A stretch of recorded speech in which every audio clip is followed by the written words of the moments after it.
sur l'alimentation. C'est le pilier sur lequel tous les êtres humains sont vraiment accrochés, l'alimentation. Il y a des personnes qui mangent une fois par jour, il y en a d'autres qui mangent 2 fois par jour, d'autres 3 fois par jour, même d'autres fois 4 ou 5 fois. Ce n'est pas seulement manger qui est important, mais qu'est-ce qu'on met dans le ventre? Qu'est-ce qu'on va manger qui va faire du bien à notre organisme? Premièrement, le petit déjeuner. Le petit déjeuner, de quoi il s'agit?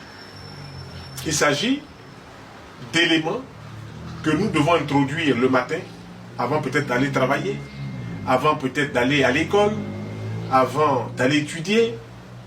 Donc, le petit déjeuner sera fonction de l'individu.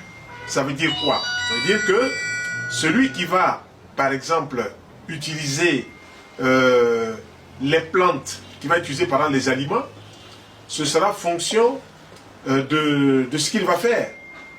Si il est un intellectuel,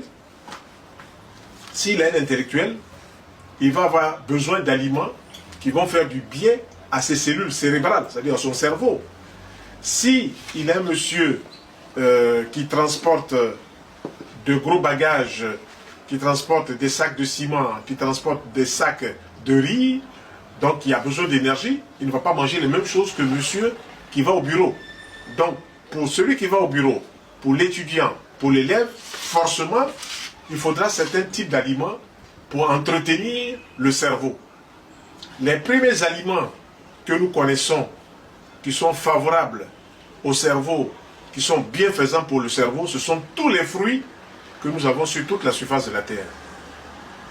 Maintenant, tous ces fruits-là, forcément, on ne les trouve pas dans un pays. Il y a des fruits qui sont importés. Il y a des fruits qu'on trouve directement, ce qu'on pourrait appeler les fruits locaux. Mais il s'agira surtout de faire un choix sélectif.